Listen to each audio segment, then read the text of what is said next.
The cold sound of a gun echoed through the small room as the victim trembled before the kidnapper.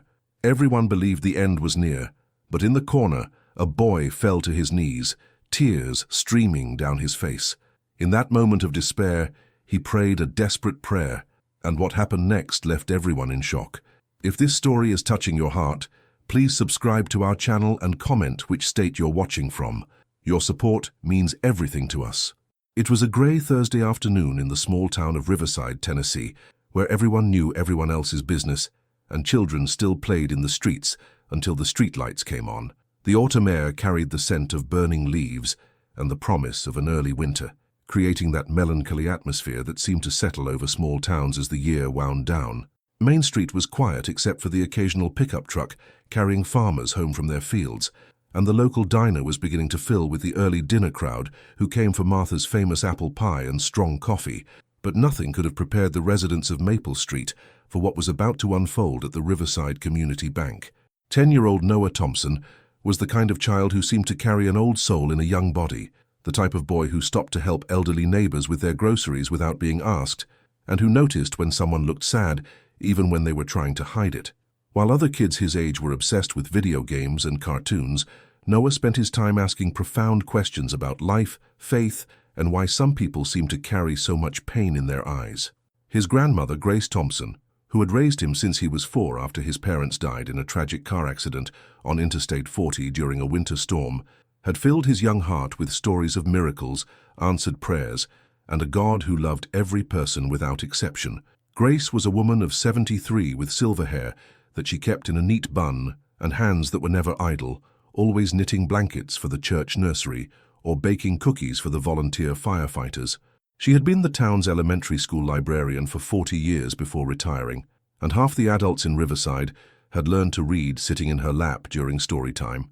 When tragedy struck her family and she found herself raising her grandson alone, the entire community rallied around them, but it was Grace's unwavering faith that carried them through the darkest days.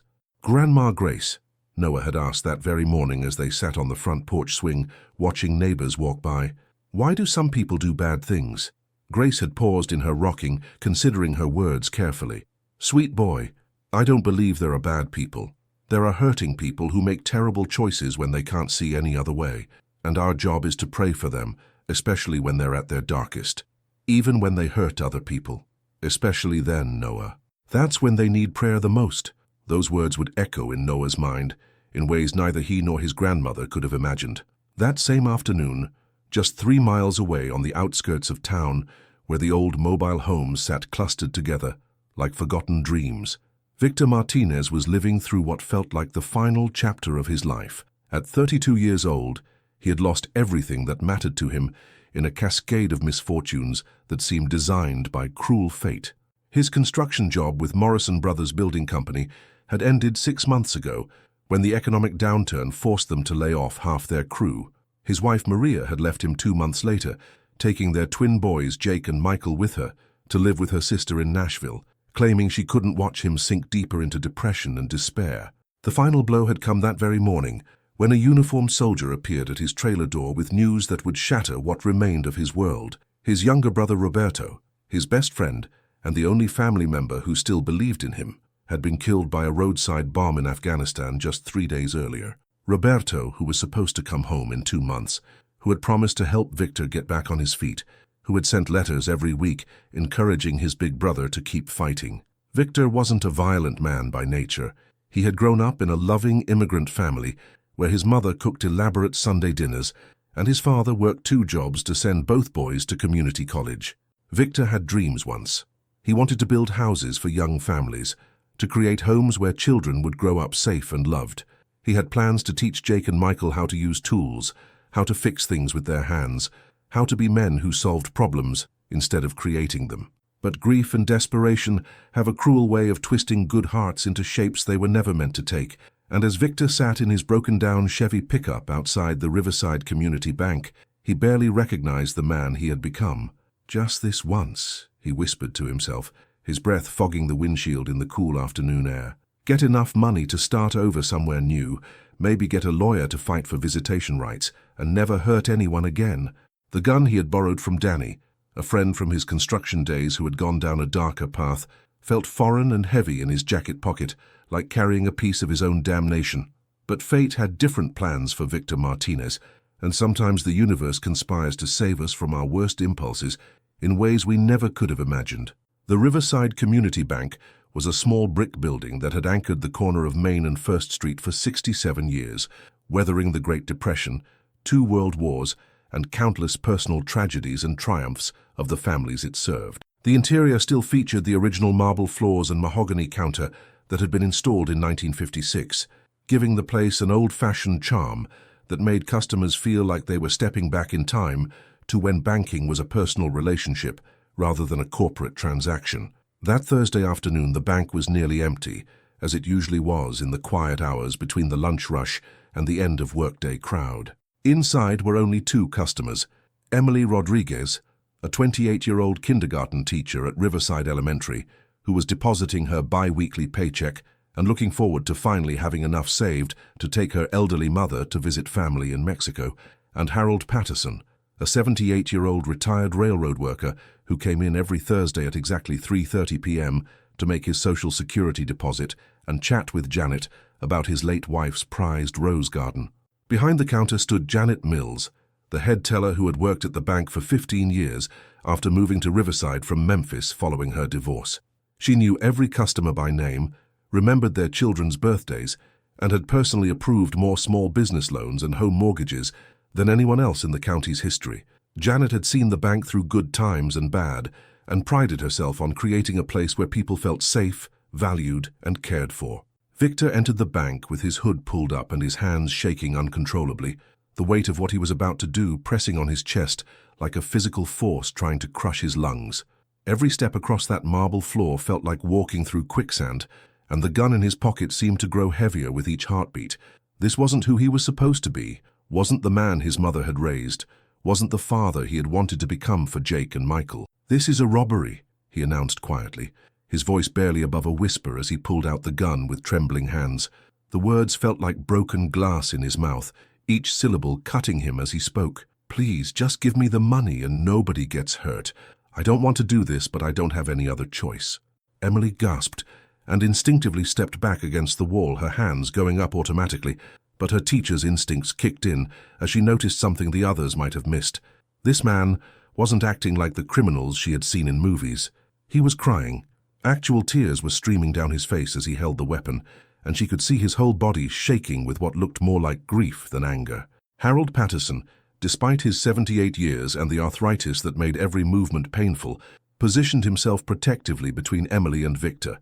But instead of showing fear, his weathered face showed the kind of compassion that comes from a lifetime of understanding human nature.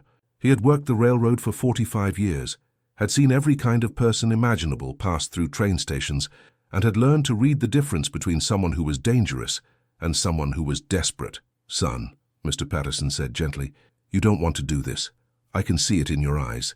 Whatever's driving you to this point, there's got to be another way." Victor's gun wavered as he looked at this elderly man who was showing him kindness, even while staring down the barrel of a weapon. "You don't understand, sir. I've lost everything. My brother, my kids, my wife. There's nothing left." It was at that moment that the bank's door chimed again, and Noah Thompson walked in. The boy had been sent by his grandmother to deposit the weekly earnings from her small sewing business. It was a routine errand that he had done dozens of times before, but today would be different from all the others. Noah took 2 steps inside and immediately understood that he had walked into something terrible. Emily was pressed against the wall with tears in her eyes. Mr. Patterson had his hands up, but was speaking in low, soothing tones to a man Noah had never seen before, a man holding a gun. The first instinct of any normal child would have been to run, to scream, to hide. But Noah Thompson was not a normal child. Instead of fear, he felt something else entirely, an overwhelming sense of compassion for the man with the gun, whose face showed more pain than anger, more desperation than malice. "Please don't come any closer, kid," Victor said when he noticed Noah, his voice breaking. "Just turn around and walk out. This doesn't involve you." But Noah didn't turn around. Instead, he looked directly into Victor's eyes, and what he saw there broke his young heart. He saw the same look he had seen in the mirror after his parents died, the look of someone who had lost everything and didn't know how to keep going. "What's your name, mister?" Noah asked quietly, taking a small step forward rather than backing away. Don't come closer," Victor repeated, but there was no threat in his voice anymore, only pleading. "My name's Victor, and I'm not a bad person. I just don't know what else to do." Noah nodded as if this made perfect sense to him. "Hi, Victor. My name's Noah, and I can tell you're not a bad person. Bad people don't cry when they're holding guns." It was only then that Victor realized there were tears streaming down his face. When had he started crying? How had this child seen something that he hadn't even noticed about himself? "Victor," Noah continued, his young voice steady and gentle, "can I ask you something? Do you have kids?" Victor's hand holding the gun began to shake more violently. I had twin boys, Jake and Michael. They're 7 years old and they live with their mom now. I haven't seen them in 3 months. Do you miss them?" "Every single day." Victor's voice broke on those words. "They're the only thing that matters to me, and I can't even take care of them." Noah looked around the bank at Emily, who was still terrified but listening intently, and at Mr. Patterson, whose eyes showed understanding rather than judgment. Then he looked back at Victor and made a decision that would change everyone's life forever. Without warning, Noah dropped to his knees right there on the bank's marble floor in full view of the security cameras, in front of a man with a loaded gun, and began to pray out loud. "Dear Jesus," Noah's clear young voice filled the small bank.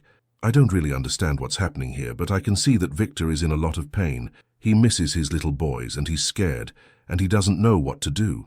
Victor stared at the child in complete shock. In all his 32 years, no one had ever knelt down and prayed for him while he was in the middle of committing a crime. The gun in his hand suddenly felt like it weighed 1,000 pounds. "Lord," Noah continued, tears now flowing freely down his cheeks. "Victor doesn't want to hurt anybody. I can tell he just wants to see his kids again and take care of them. Please help him find another way. Please don't let him do something that will take him away from Jake and Michael forever." Emily found herself crying too, but no longer from fear. She was witnessing something she had never seen before. A child showing perfect love in the face of perfect danger. "And Jesus," Noah's voice grew stronger, "please help Victor remember that he's not alone. Even when it feels like everything is gone, you're still there. And there are people who want to help if he'll let them." Mr. Patterson, despite being in his late 70s and having seen every kind of human behavior imaginable, felt his knees going weak at the power of this child's prayer. He had attended church his entire life, but had never witnessed faith this pure and powerful. Victor was completely undone. The gun slipped from his fingers and clattered to the floor as he collapsed to his knees beside Noah, sobbing like he hadn't since he was a child himself. "I'm sorry," he whispered through his tears. "I'm so sorry. I didn't want to scare anybody. I just miss my boys so much and everything feels hopeless." Noah, without a moment's hesitation, scooted closer to Victor and did something that made everyone in the bank gasp. He hugged the man who had just been threatening them with a weapon. "It's okay," Noah whispered into Victor's ear. "Jesus heard our prayer. He's going to help you find another way." Emily, who had been frozen against the wall in terror just minutes before, found herself moving forward. Instead of running away or calling for help, she knelt down on Victor's other side. "What kind of work do you do?" she asked gently. Victor looked up at her through his tears, confused by the kindness in her voice. I'm a construction worker. Or I was. Lost my job 6 months ago." "My school district is looking for maintenance workers," Emily said softly. "The pay is good, and there's health insurance. It's steady work, and they're understanding about people who need flexible schedules to spend time with their kids."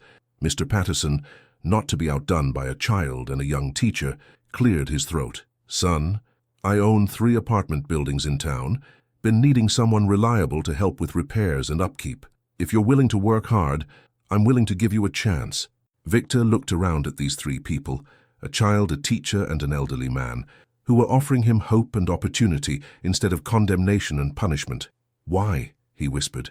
"Why would you help me after what I just tried to do?" Noah answered with the wisdom of someone far beyond his 10 years, "Because that's what Jesus would do, and because when people are hurting, that's when they need help the most." Janet, the bank teller who had watched this entire scene unfold, made a decision that surprised even herself. Instead of pressing the silent alarm, she walked around the counter and joined the group on the floor. "Victor," she said quietly, "I'm going to make you a deal. I'm not going to call the police if you promise me something." Victor nodded, unable to speak. "Promise me you'll take the help these people are offering. Promise me you'll fight to get your boys back the right way. And promise me you'll never pick up a gun again." "I promise," Victor whispered. "I swear to God, I promise." In the days that followed, the story of the bank that was robbed by prayer instead of money spread through Riverside like wildfire. But instead of being told as a crime story, it became a testament to the power of compassion and second chances. Victor started working for Mr. Patterson the very next Monday, and Emily helped him apply for the maintenance position at the school district. Within 2 weeks, he had steady income and was able to rent a small apartment. More importantly, with stable employment and housing, Victor was able to petition the court for visitation rights with his twin boys. His ex-wife, Maria, was initially skeptical, but when she met Noah and heard the full story of what had happened at the bank, she agreed to supervised visits. "Daddy!" Jake and Michael shouted when they saw their father for the first time in 4 months. "We missed you so much." Victor hugged his boys with tears in his eyes, thinking about the child whose prayer had made this reunion possible. "I missed you too, boys. And Daddy learned something very important. No matter how bad things seem, there's always hope if we ask for help the right way." Noah became a regular fixture in Victor's new life. The boy would stop by after school to help with small repair jobs, and Victor began teaching Noah how to use tools and fix things around the house. "Noah," Victor said one afternoon as they worked together replacing a broken faucet, "can I ask you something?" "Sure, Victor. Why did you pray for me that day instead of running away? Most kids would have been scared." Noah thought for a moment, wiping his hands on a rag. "I was scared," he admitted. "But Grandma Grace always tells me that when we see someone who's lost and hurting, we should help them, not run from them. And praying was the only way I knew how to help. But I could have hurt you." "Could have, but you wouldn't have. I could tell you were a dad, and dads protect kids. They don't hurt them." Victor felt tears prick his eyes again. Even now, months later, this child's insight and wisdom continued to amaze him. "You know what saved my life that day?" Victor asked. "What?" "It wasn't fear of getting caught or going to jail. It was seeing that there was still someone in the world who cared enough about a stranger to cry for them. When you knelt down and started praying, crying real tears, I realized I had forgotten something very important, that people can be good." Noah smiled. "People are good, Victor. Sometimes they just forget when they're hurting too much." The transformation in Victor's life became legendary in Riverside. The man who had once been desperate enough to rob a bank became one of the town's most reliable workers and dedicated fathers. He volunteered at the local church, helped other struggling families, and shared his story as a testament to the power of forgiveness and second chances. Emily started a support group at her school for single parents facing financial hardships, connecting them with resources and job opportunities. Mr. Patterson expanded his property management business to specifically hire people who needed second chances. But perhaps the most profound change was in the community itself. The story of Noah's prayer spread far beyond Riverside, inspiring people across the country to respond to crime and desperation with compassion rather than condemnation. "When I tell my story," Victor would say in the talks he began giving at churches and community centers, "people always want to know what the exact moment was that I decided to put down the gun, and I always tell them the same thing. It was when I saw a 10-year-old boy cry for me. Not cry from fear, but cry from pure compassion. In that moment, I understood that if a child could see goodness in me when I couldn't see it in myself, then maybe there was still hope." Years later, when Noah was in high school, he still maintained close friendships with Victor and his family. Jake and Michael, now teenagers themselves, considered Noah their honorary big brother, and Victor had become like a second father to Noah. "Noah," Jake said one day when the boys were helping Victor with a construction project, "can you teach me to pray like you prayed for Dad that day?" Noah smiled, remembering that afternoon that had changed so many lives. "Sure, Jake, but the most important thing about prayer isn't the words you say. It's the love you feel for the person when you talk to God about them." "What do you mean?" "When I prayed for your dad, I didn't pray because he was being nice to me. I prayed because I could see he was hurting really badly, and my heart broke for him. When you pray for someone with that kind of love, God always listens." The story of Noah, Victor, and the bank that was saved by prayer teaches us that true courage isn't the absence of fear, but the decision to act with love even when we're afraid. It shows us that a child, armed with nothing but sincere faith and genuine compassion, can diffuse situations that seem impossible to resolve. More importantly, it reminds us that every person, no matter how lost they may seem, still has a spark of goodness that can be rekindled by unconditional love. Sometimes all someone needs is one person who believes there's still hope for them. Noah didn't just save Emily and the others in the bank that day. He saved Victor too, showing him that there was another path beyond despair. And in doing so, he saved Jake and Michael from growing up without their father, and a family from falling apart completely. This story challenges us to look beyond people's actions and try to see the pain that often drives their poor choices. It invites us to respond to desperation not with more violence, but with the same compassion that Jesus showed when he said, "Father, forgive them, for they know not what they do." In a world that often seems to celebrate punishment over rehabilitation, the story of Noah and Victor reminds us that sometimes the most powerful response to crime is not a stronger lock or a bigger gun, but a child's prayer and a community's willingness to offer second chances to those who need them most. If this story has touched your heart as deeply as it has ours, please subscribe to our channel and comment the word HOPE to let us know you made it to the end. We'll give every comment a heart, because stories of compassion and transformation like this need to be shared with the entire world.